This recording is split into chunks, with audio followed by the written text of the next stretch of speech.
Welcome everyone to Pontos Fathom Press. This is our Pontos Fathom podcast, episode number 57, and it's part one of our a new series. We're going to be walking through the Kathu Journals out of Lovecraft's Providence that we published from Pontos Fathom Press. We're going to start out really with just introductory material and some linking us back to even the origins of this podcast. And I also want to kind of frame this work in our astrological series as well, with maybe inquiries into the planet Pluto that we'll touch briefly upon. Talk about Lovecraft. We're going to talk about Jung's Black Books that are of a kindred nature. We're going to talk about Phillip K. Dick's Exegesis. Back when we first kicked off our first Pontos Fathom podcast, we did it on Dark Gnosis, Jung's Black Books. Actually, let's see what the date of that was. We've got those published in...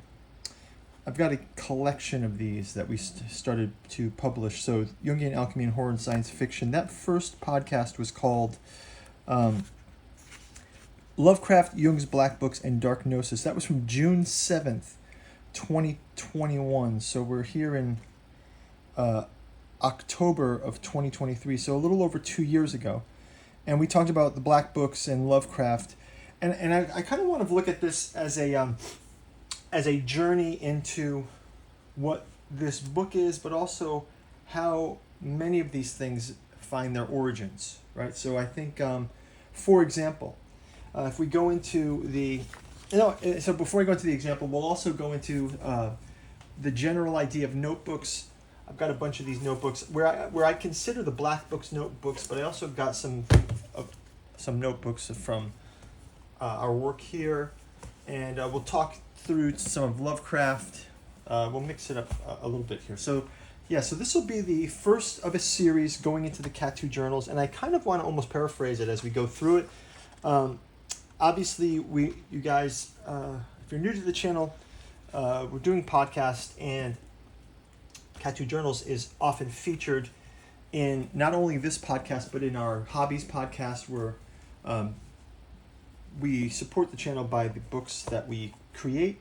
The Kathu Journals collects August Moldenhauer's original series with the genealogy of Cthulhu, psychoanalysis of Rilliet, and the archaeology of Yog-Sothoth. But it also collects necromancy of Nyarlathotep, alchemy of Azathoth, and the hermeticism of Hastur. So while these are all available, I think this one is sort of a new comprehensive view of that. I want to take us through it step by step, go into the origins a bit of it.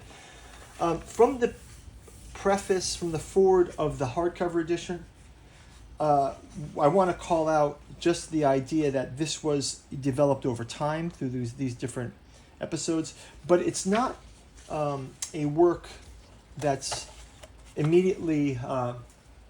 it's not the kind of work that you read. It's not a system, let's call it that. It's not a system, this work. It's more akin to these notebooks, and that's why we'll call out Jung's Black Books. So let's kind of go into some of the beginning material here. It says, there's a quote here from Colin Wilson from the genealogy of Cthulhu that says, for what it's worth, I venture the opinion that the really important work on the Necronomicon will be carried out not by magicians, but by followers of Carl Jung, who will regard it as a document describing so far unsuspected layers of the unconscious mind. This is from Colin Wilson, okay? So, as we go into the beginning,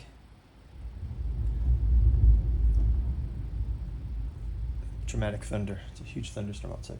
As we go into the beginning of Kathu Journals 2023 hardcover edition, I think we want to kind of focus on this out of Providence, right? So the idea is the Kathu Journals. How do we see them first published? How do they end up into this volume?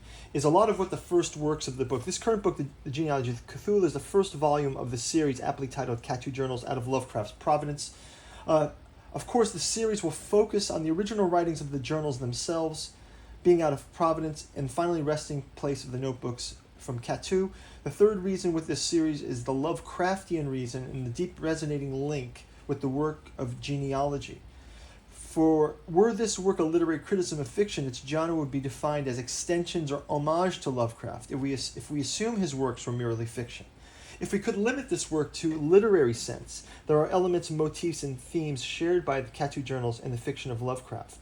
But finding ourselves in this genealogy of Cthulhu, we come full circle back to Lovecraft's city, back to the point not where Lovecraft's pen first touched paper to give us Call of Cthulhu, Color Out of Space, The Dunwich Horror, but where the manuscript author of the Kathu Journals began the work we continue here. The reconciling of what is thought to be weird horror fiction with the horror of cosmic pessimism has its origins in a long family tree of human thinking and writing. As we take the first step from superstition and fear to the true horror that is our most likely cosmic insignificance, if anything, what is out of Providence may just as easily be titled From Beyond Our Planet.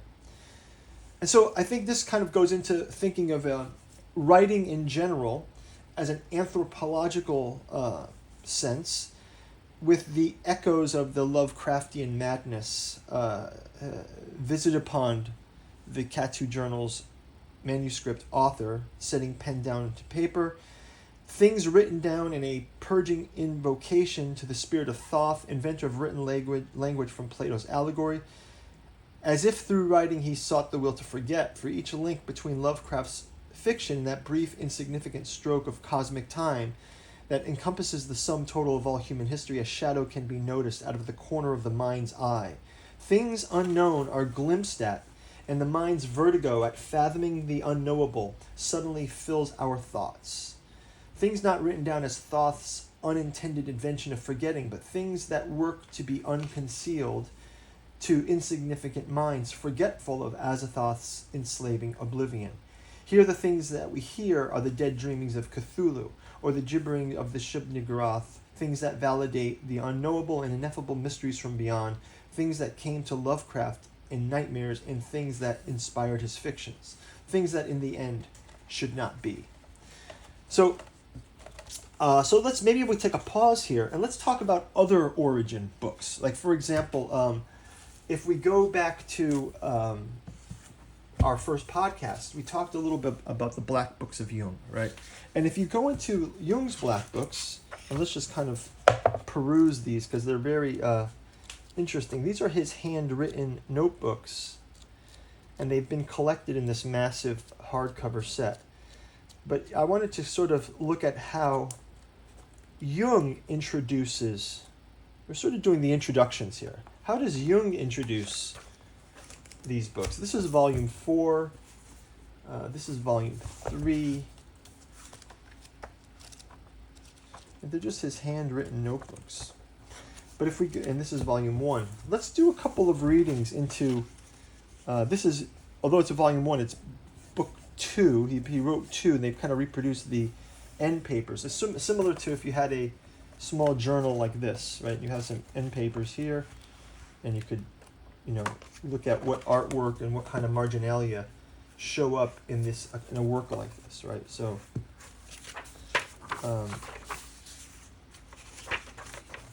right, notebooks, horror and psychosis.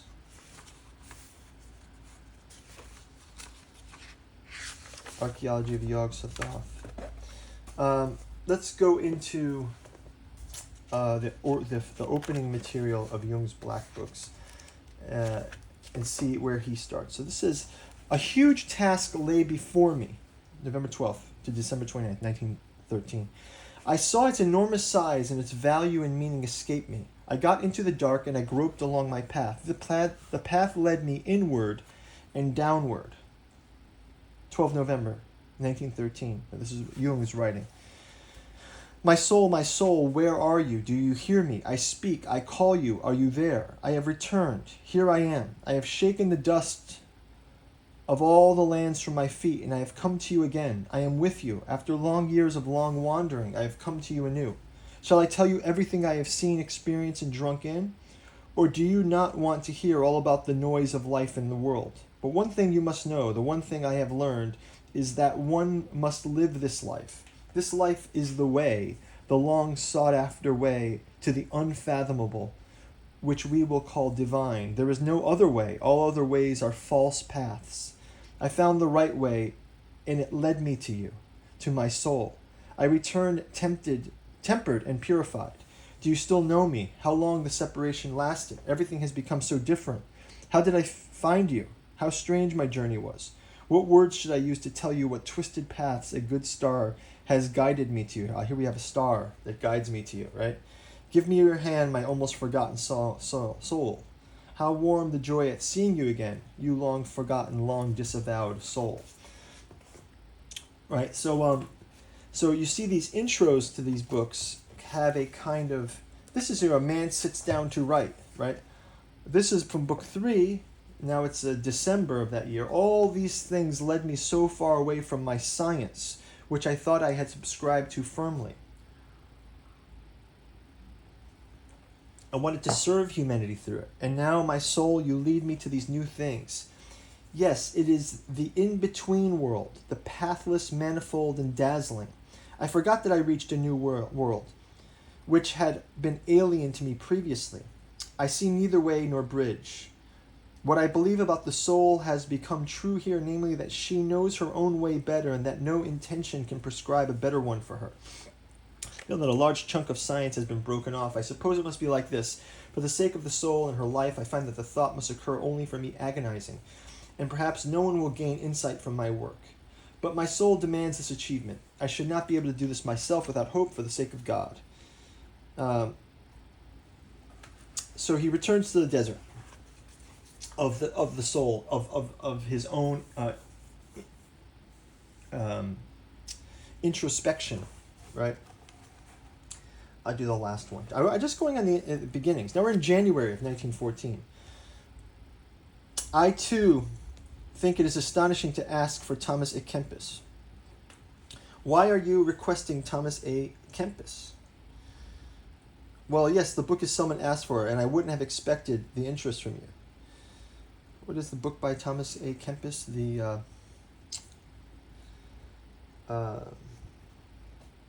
Guys, leave it down in the comments. It's on the tip of my tongue. It's the Imitation of Christ. Oh yeah, it says it here. Thomas Kempis made a particular impression on me, why I can't really say. It dealt especially with the problem of the imitation of Christ. Do you have any particular theological or historical interest, or do you mean, will I read it for the purpose of prayer? Well, hardly. If I read Thomas A. Kempis, I do so for the sake of prayer, but something similar rather out of scholarly interest. So you see sort of, again, between his Christianity and his scholarly interest. He talks about the between state, right? The writing that's not quite, the writing that is exploratory, right? So let's dip back into the Kathu Journals. We'll talk about its origins next. Okay, so the origins of the Kathu Journals.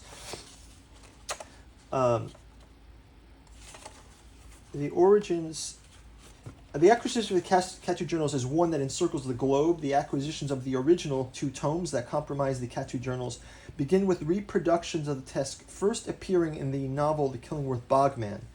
So our story begins with those problematic reproductions. The original notebooks were not available at the time The Killingworth Bogman was published, with photocopied pages provided to the editor of that volume. Kathu Journals to be the work of the editor's footnotes of the early editions incorrectly assume that the authorship of the photocopied and truncated pages from the Kathu Journals were the work of Bensa Magos. Magos had submitted these photocopied pages for the inclusion in the first edition of the Killingworth Bogman. So here you see this is the early edition of Killingworth Bogman. We have it on the table. The newer edition does not have these. We've reproduced these at Pontos Fathom Press. But if you see, there are these facsimile pages of the Kathu Journals, and there's a section called Lovecraft Studies.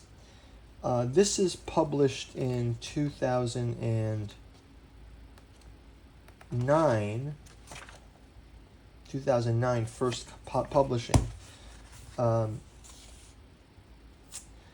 And you can see a sketch of Lovecraft, Cthulhu here, but you can see that they're truncated per that indication, right? And those have been removed from the later issues because I believe that they belonged in there. They were included in that early edition because I think that it was perhaps difficult to understand where to place them until they were collected. But there is an earlier publication of these. This is from the Occult Compendium 555 from 2007. And then you do see that there are also some inclusion of those same pages of the Kathu Journals show up here. But also a reproduction of an older essay here that I want to kind of go talking about in the origins of notebooks. This is sort of a notebook collection of occult work. This Lovecraft Studies reproduces a small article that actually has been reproduced into the Genealogy of Cthulhu as well. But it's called The Disparagement of the So-Called Evil Qualities. It's sort of a notebook entry from 1996. It says, the horror stories of H.P. Lovecraft often contain references to the old ones, evil lurkers beyond the sea's depths, that are the ones most primordial and evil. They are the Greek chaos and the earlier proto-gods of night, darkness, fear. When we seek to probe the depths of origins, we have two choices up until Nietzsche. This Lovecraftian fearfulness that the Greeks also sensed at the ends of time and reason, and here we have time and reason is Saturnian, right? Or the antithesis to this sentiment, namely religion. Religion, Greek included, seeks to establish a place for humanity in the chaos of the world, hence morality. To find the limits of human culture, language, and understanding, not as chaos or evil, but as pure and divine as the goal of religion. So, this is the sun and the dark sun sort of thing. Nevertheless, the origins do defy human understanding, culture, and language. They're not necessarily evil or chaotic. Evil becomes not only irreligious or anti-moral, but a misnomer for a level of power that defies the limits of human culture.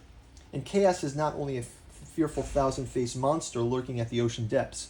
It's simply beyond the order of human understanding and at the limits of language. So I think this is here we have sort of an origin of how we get to the Kathu Journals, and I think it's similar. Grounding us back to the origins of this podcast. It's similar to when we looked in our first episode, 2 years ago. We looked also at the Exegesis of Phillip K. Dick, another kind of collection of notebooks that parallel this Kathu Journal journey. I think if we read this introduction topic, it says, the beautiful and imperishable comes into existence due to the suffering of individual perishable creatures who themselves are not beautiful and must be reshaped to form a template from which the beautiful is printed, forged, extracted, converted. This is the terrible law of the universe. This is the basic law. It is a fact. Also, it is a fact that the suffering of the individual animal is so great that it arouses an ultimate and absolute abhorrence and pity to us when we are confronted by it. This is the essence of tragedy, the collision of two absolutes. Absolute suffering leads to, is the means to, absolute beauty. And this kind of probably goes back. I was listening to Robert Seffer earlier and talking about the, I think it's his 1666 book there, that he was talking about how this concept came up with a certain sect. It's through sin that you can find morality. Right, so this is the idea of, and it's sort of like when, I remember talking to a friend of mine who was, let's say he was a big partier, right? And then finally he gave up that lifestyle. And I said, why did you give that up? And he's like, well, after a while you realize what it is, right? And it loses its glamour, let's say. So I think in this way, it's sort of just like when you outgrow something, right? So the idea is, it's almost like if you wanted, I guess the analogy is if you wanted to stop smoking and you just smoked so much that you became disgusted by the idea of smoking. You smoked 20 packs of cigarettes or something like that, and finally that horrible thing would be like, okay, I'm done with this, right? I think it's something like this, right? The idea is it burns out something. So this concept of sin leading to redemption is interesting, right? This passage was written by the American novelist Philip K. Dick in 1980. Taken alone, this handful of lines might seem an extract from a lucid and elegant fugue on metaphysics and ontology and inquiry into words, into matters of being, the purpose of consciousness, suffering, and existence. This particular passage would not strike anyone versed in philosophy or theological discourse as violently original, apart from the intriguing sequence of the metaphorical slippages, printed, forged, extracted, converted, and the almost subliminal conflation of the universe with a work of art. What makes the passage unusual is the context in which it arose and the other kinds of writings that surround it.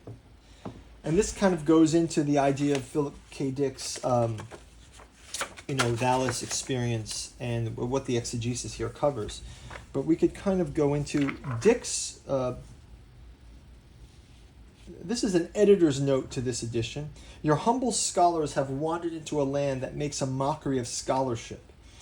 Dick's own centrifugal and chaotic methodology was more than infectious. It rewrote our attempts to rewrite it. This volume then reflects an enthusiastic foray on the reader's behalf.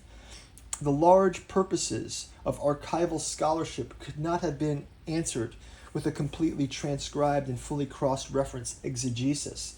The thing not bindable into the pages of a book. The thing not bindable into the pages of a book. That's quite interesting, right? So we choose a chronological ordering.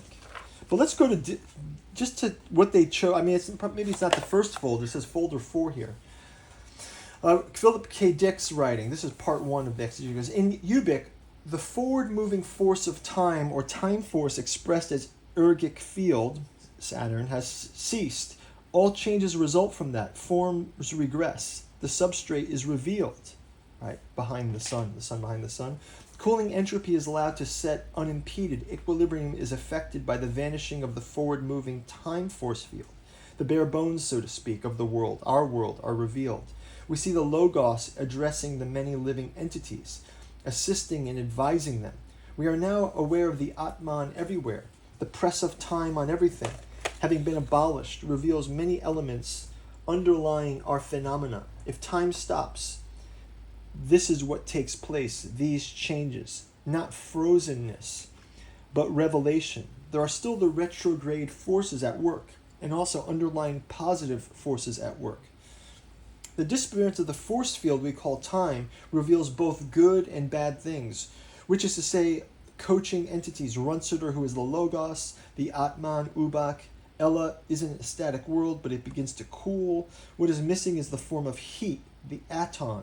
The Logos, Runsuder, can tell you what to do, but you lack the energy, heat, force to do it. Time. The Logos is not a retrograde energetic life form, but the Holy Spirit. The Heraclitus. If the Logos is out of time, imprinting, then the Holy Spirit stands at the right, or far, or completed end of time, toward which the field flow moves, the time flow. It receives time, the negative terminal, so to speak, related to the Logos in terms of embodying world derivatives and world organizing powers. But the very weak level, it can be progressively and to a greater degree overcome time and field and flow back against it. This is like an impedance. Impinging and penetrating. It moves in the opposite direction. It is the anti-time. So it is correct to distinguish it from the Logos, which is to speak, reaches down the time flow from outside, from eternity for the real universe. The time flow is moving, is retrograde, like tachyons. It's moving in a temporal one, opposite to ours, and the normal direction of the universal causal motion. So you can see there's some hints of... there's almost some hints of Lovecraftian horror in that exegesis. But I want to focus more on just the origins, how things begin to be spoken about, right? The question of authorship of the Kathu Journals. The acquisition of the Kathu Journals was illustrated in the last section as extending beyond the mere physical possession of the manuscript, in fact, extending into a philosophical sphere of knowing with the work's complexity that seems geared to avoid or even defy knowing. The question of authorship of the Kathu Journals seems to follow an epistemological course parallel to that uncovered in our study of acquisition. We know who is not the author of the Kathu Journals, although with each step of validation we seem to only implicate more people who have had some interest or involvement with the text. And so to answer the question of authorship regarding the Kathu Journals, we must in fact seek a series of questions, and of which first editions of the Killingworth Bogman suspected Bensa Magos as the author. Magos himself suspected Pranatip Sordanwat was the author. Interviewing Sordanwat, we have come to believe that what he confessed to be almost a paranoid suspicion that I was in fact the author of the Kathu Journals, which I can surely state for the record I am not. While I too in my analysis have suspected everyone including Sordanwat, Magos, Mitchell, and Ariok, even with the inversion of the first simple question, who is not the author of the Kathu Journals? Even while I can most assure all of the aforementioned candidates are not the manuscript author, the odd sense of suspicion never leaves me, and instead tries to gnaw its way closer to my conscious thought. No forgotten subconsciousness. Try to forget as I may, many nights' sleep are to this day disturbed by the almost paranoid dream that I, August Moldenhauer, am the author of the Kathu Journals, which I assure you, as I do myself each time the nightmare returns, I am not. After these first two questions, the question of authorship can be approached philosophically from a number of angles, or angels, right? We can ask by analysis what kind of author wrote the Kathu Journals, and we'll find much of the analysis section of this work followed along this line of inquiry. So I think this might be a kind of so let's go through this a little bit more. The Kathu Journals will indeed act as a template of sorts of the kind of author at work with this text. The literary choices, the historical examples, the books this author may have read tells us to reference. Instead of enumerating all kinds of things the author may know to be, or suffice to say, what kind of author wrote the Kathu Journals speaks of education, influences, pedigrees, habits, naivetes, also biases, loves, hates, desires, omissions, exclusions, imperatives, all brought to bear in this work. But for all this work, in the end, we are no closer to an actual author. So I kind of want to stop here with the who is not the author, and maybe one of the names called out here was Bensa Magos. Bensa Magos not being one of the authors. And I just dropped some things off the bookshelf. One of Bensa Magos not being one of the book owners. You may not be familiar with Bensa Magos. He was referenced here in the Killingworth Bogman edition, which is available from Pontos Fathom Press.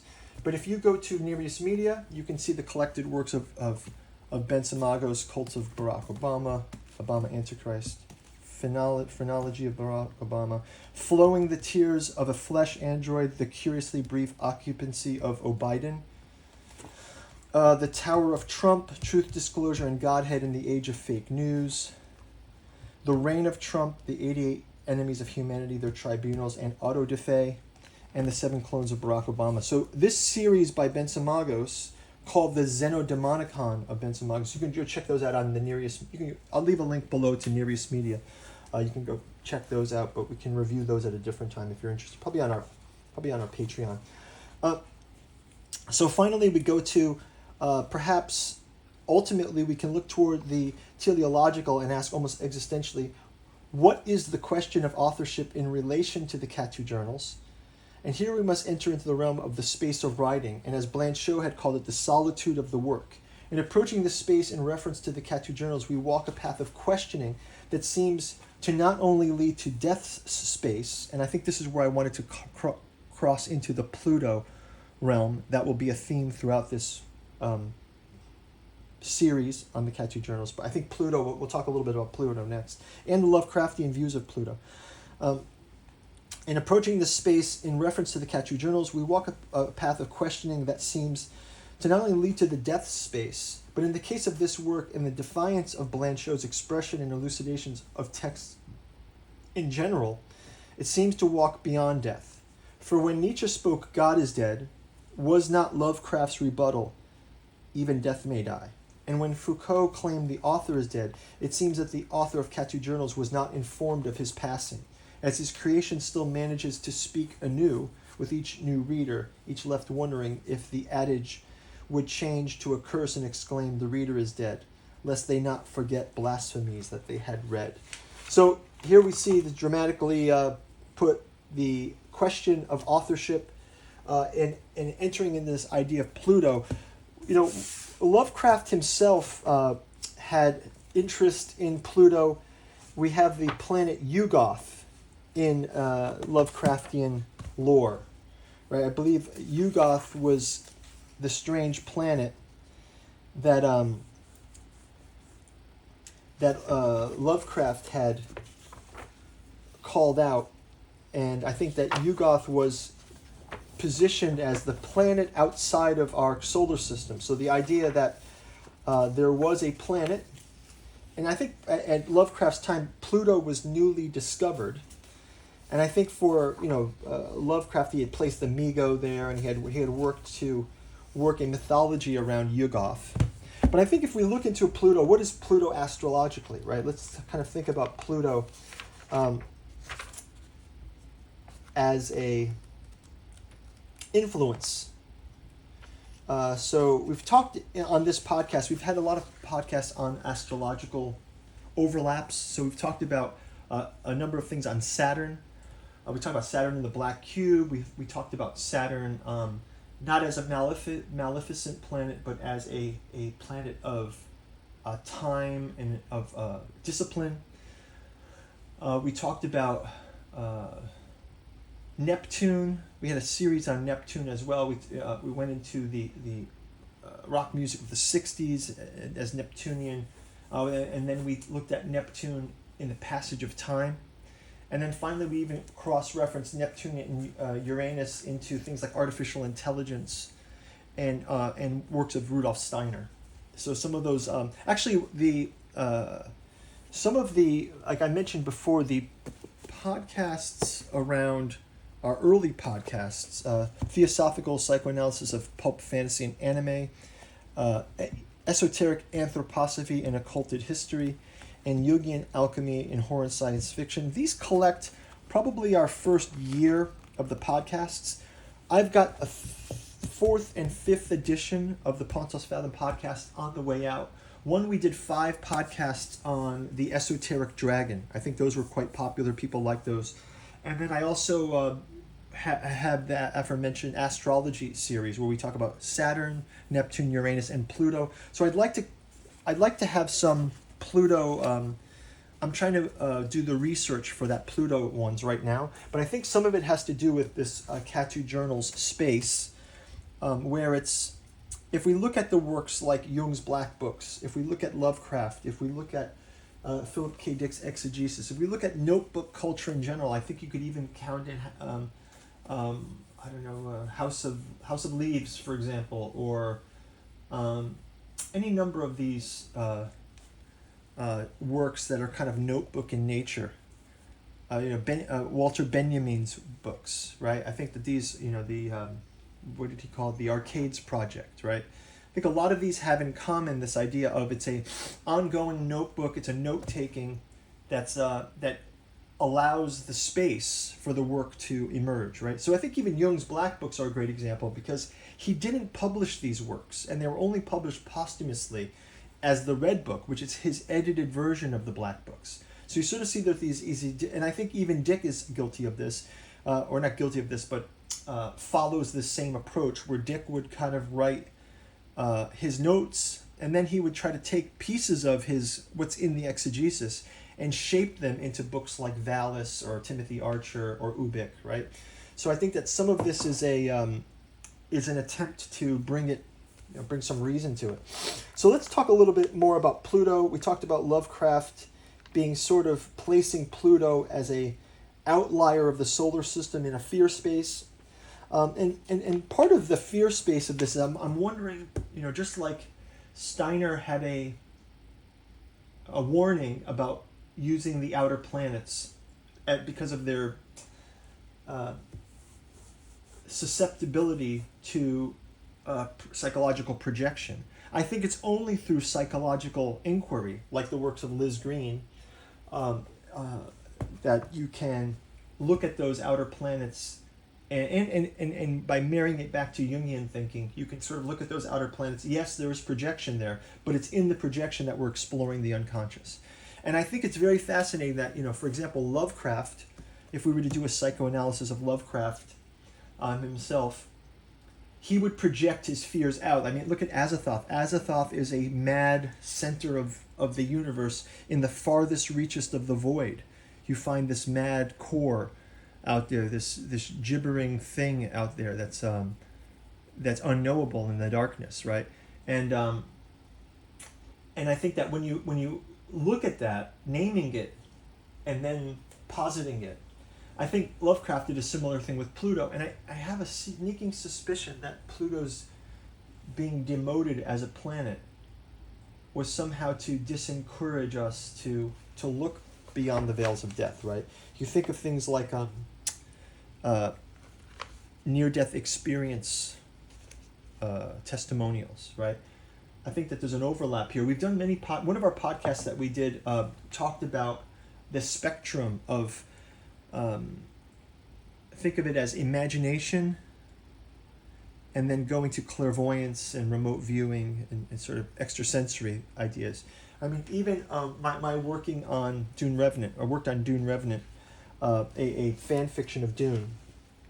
And in that fan fiction, I just would think, what would Frank Herbert have written had he wrote the Dune saga? And I think maybe this is a good time to just show.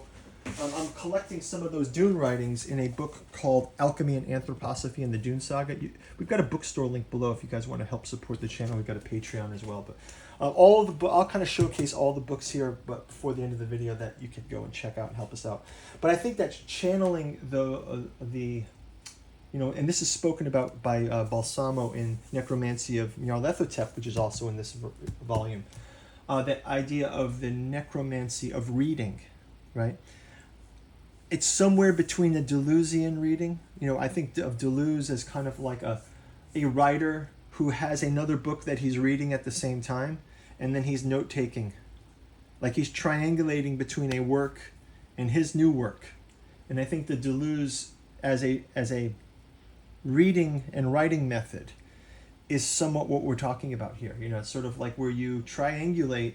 It's like a Lacanian triangulation of, look at Deleuze writes his cinema book while having Bergson's memory book.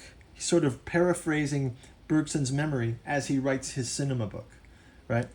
And I think this Deleuzian approach is one way of looking at it, right? But I think looking at it also as a necromantic art, I think is something what the Kathu Journals is sort of positing the Necronomicon fragments as, right? So the Necronomicon is this sort of imaginary book, right? But is it imaginary, or is it some kind of Plutonian kind of force? So let's look a little bit about Pluto. I just got this one volume, but I think it should be good enough to get us there. If we talk about Pluto,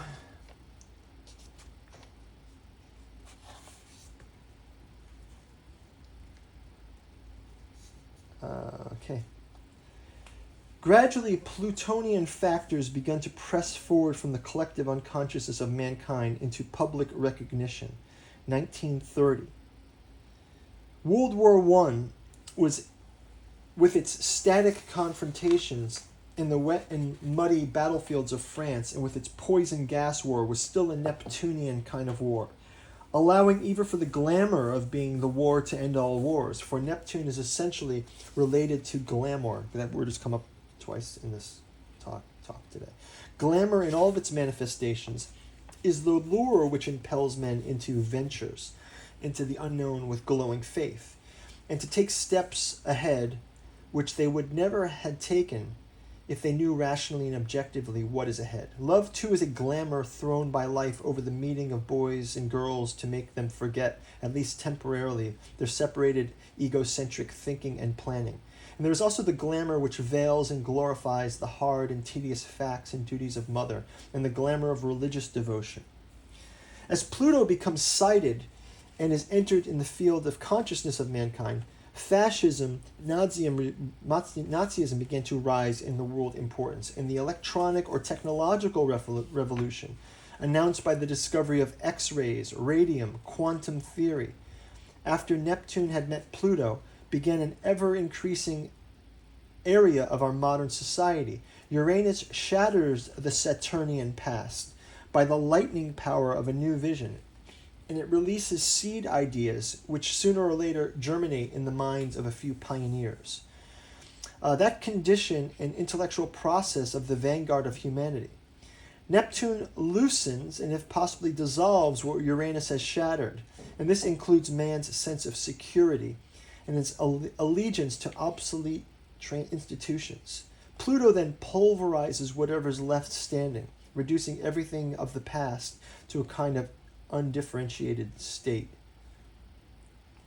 Yet Pluto is also, in its positive aspect, the principle of reordering and rebirth inherent in all seeds. So this is sort of against Pluto as, in its negative idea, Pluto as the symbol of death, but at first of a death that does not want to die, and haunts the weak, empty minds of individuals or collectivites, driving them to seek the bitter satisfaction of dehumanized greed and lust, into crime or collective psychic and economic vampirism. Well, I can see why they wouldn't want us to know about the planet Pluto if it would make people onto the drives to dehumanize people with greed and lust and a collective psychic and economic vampirism. This might be the reason to take Pluto as a planet away, right? But Pluto is also, in positive aspect, the principle of reordering and rebirth. It's the gates to immortality, which means the ability for an individual or a specific group, the biblical remnant, to retain its identity, and at least on the level of the mind, while all else decays under the relentless pressure of the closing cycle. Pluto symbolizes the universal brotherhood of man and seed.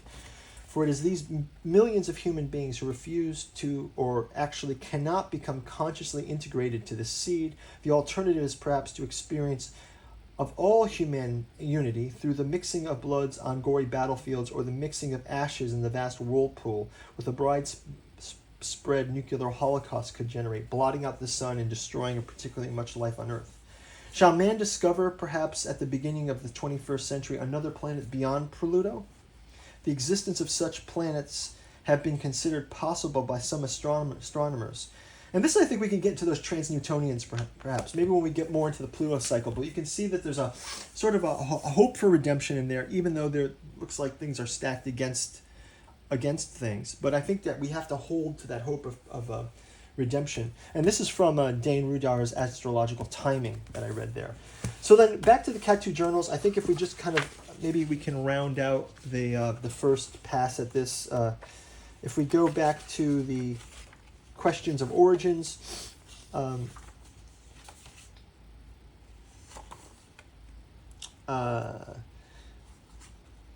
for any acquisition to be complete, one must understand the hidden nature of the thing, and as well to explore the language, astrological, and forensic sections of the book. New mysteries continue to emerge in almost fractal unfolding, as if to say the Kathu Journals are something out of Borges, some infinite coastline captured in a decayed map of a ruined empire. So if we go to the question of authorship, finally we say, a note on referencing, in referencing the Kathu Journals throughout the volume, a number of notational and referencing formats are used. The manuscript author gives us the 2 volumes in his own words. Not that this is mentioned, the companion volume of this book will serve for the studies of various esoteric items found mentioned in this work, where this work will contain description, facts, and fictions, meant to further track Lovecraft's work, both as an author and cosmonaut occasionally, illustrated by a drawing or two. The companion volume will save to decipher astrological data, Rillian language, Cthulhian incantations, tarot readings, and other various occult incarnations. So I think that kind of leads us to maybe just a showing of some of that actual material here. If we take a look at some of this early writing here, you can see some of what we're talking about.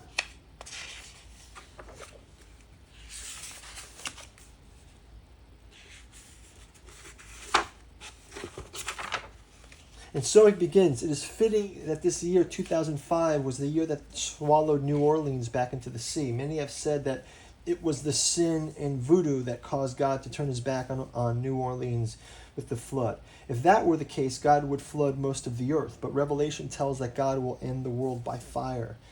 By inference, this was not the punishment of God, but perhaps the sign of things to come from some other adversary, some lurker from the deep, rising up to take back what had been on loan, like a sold soul whose time for collection had come up. But that's a story about endings. This is about beginnings.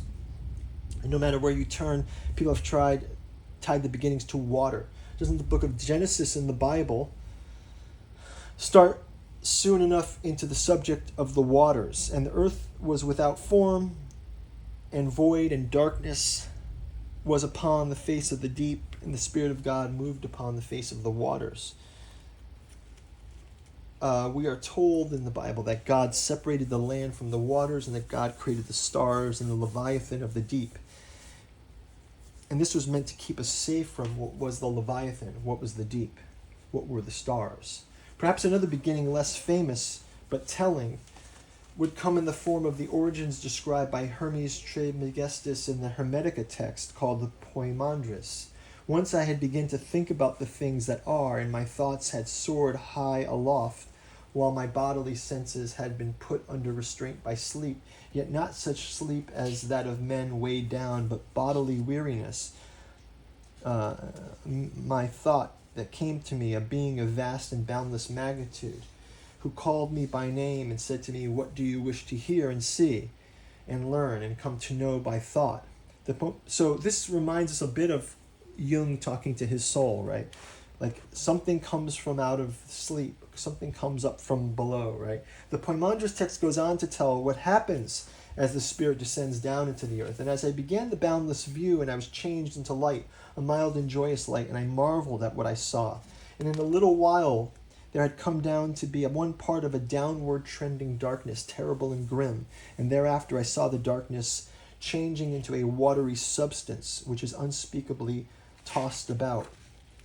So to begin with, it was here in Providence that Lovecraft was spoken to in his dreams. Here in Providence that Lovecraft began to perceive the world that was light, and how that light descended into matter, brought through the shadows of the deep, and turned it from the light to the churning waters of the deep. The star, the light descending, the waters, the Leviathan, the dreams that in fact were nightmares.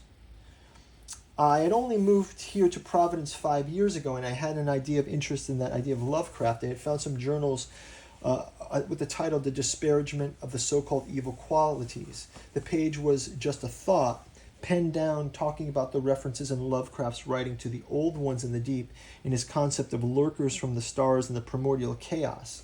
I saw a connection between the two Hesiodic primordial chaos from the Greek myths and Lovecraft's writing on Cthulhu. So maybe we'll leave it at that right there for now. I kind of want to go back to the maybe just the commentaries on that section in the Lovecraft volume.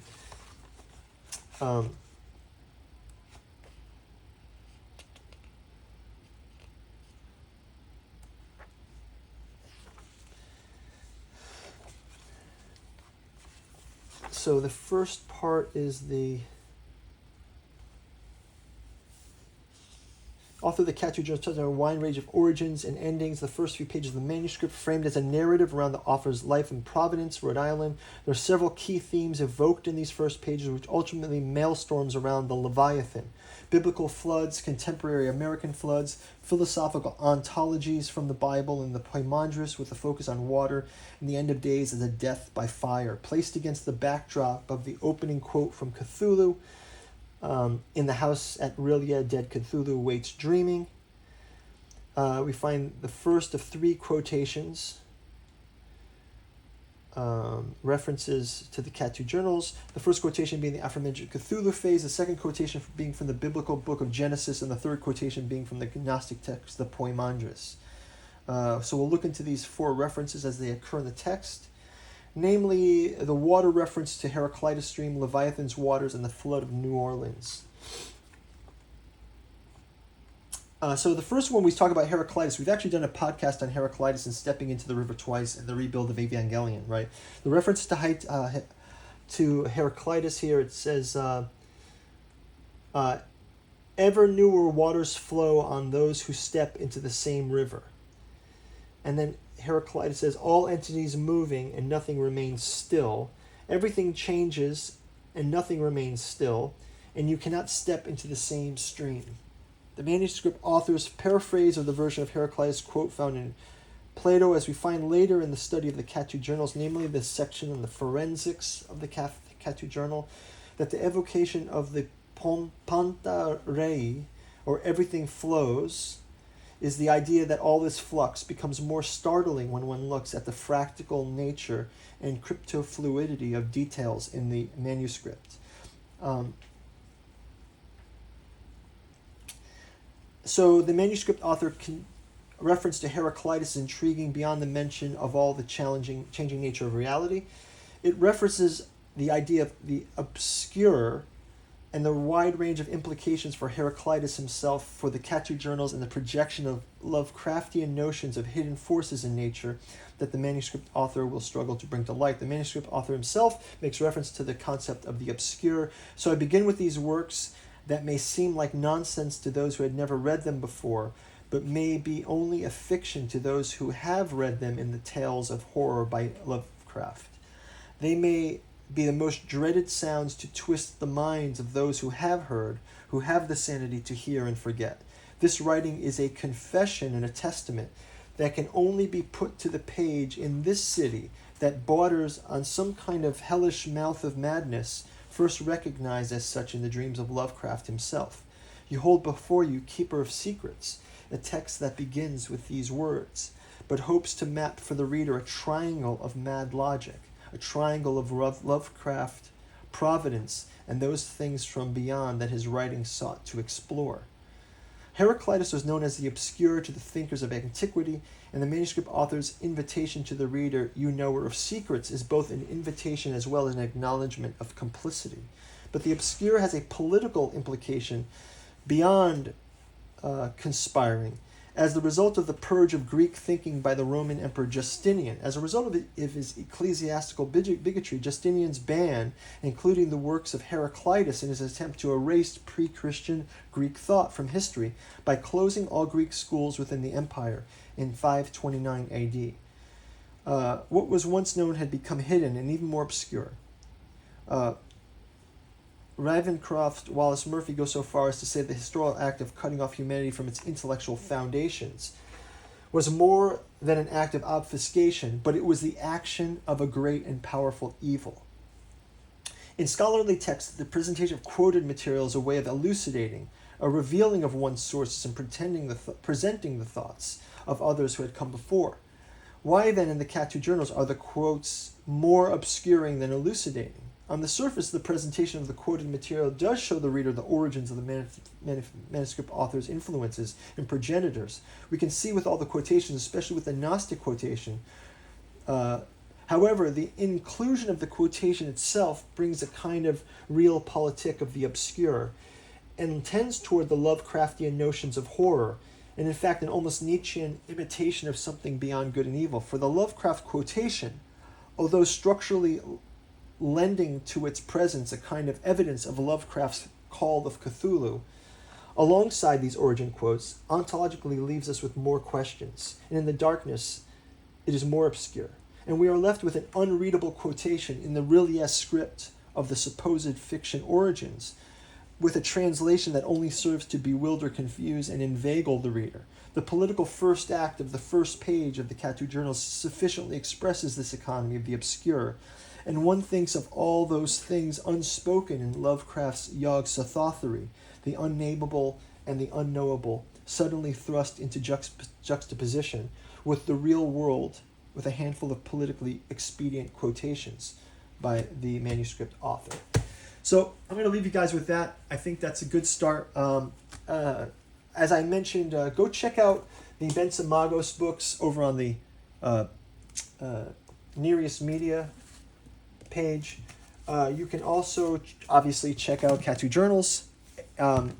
We have podcasts covering most of the book reviews from the original volumes. These are also available down in the bookstore. All of this helps to support the channel. We've got the upcoming Alchemy and Anthroposophy and the Dune Saga that we referenced. And if you're a fan of these podcasts, we've got the first 3 volumes of the podcast out there as well. So go peruse the bookstore. Helps us to support the channel. Your comments below are super appreciated. Check us out on the Patreon if you want to get some insights into this. I published some introduction material from Kathu Journals there. And actually the Genealogy of Cthulhu is in digital form there if you want to go check that out for as little as $1. You can try before you buy. And you can check out all the podcasts that are in these books for free here on this YouTube channel. So thank you guys for watching. Hope it was interesting. I will be continuing this journey. We've made it about this far. Coming up next would be Noah and Hobbes, the unringing of the bell, the lake of fire, the Gnostic Big Bang, Nietzsche, Cthulhu, and the obscure, the alien in the fall of Lucifer, Counts of Nicaea, Books of Bones. So some new things coming up in the next episode. Look forward to that, and we will see you here. Like and subscribe, and thank you for making it this far. Bye-bye.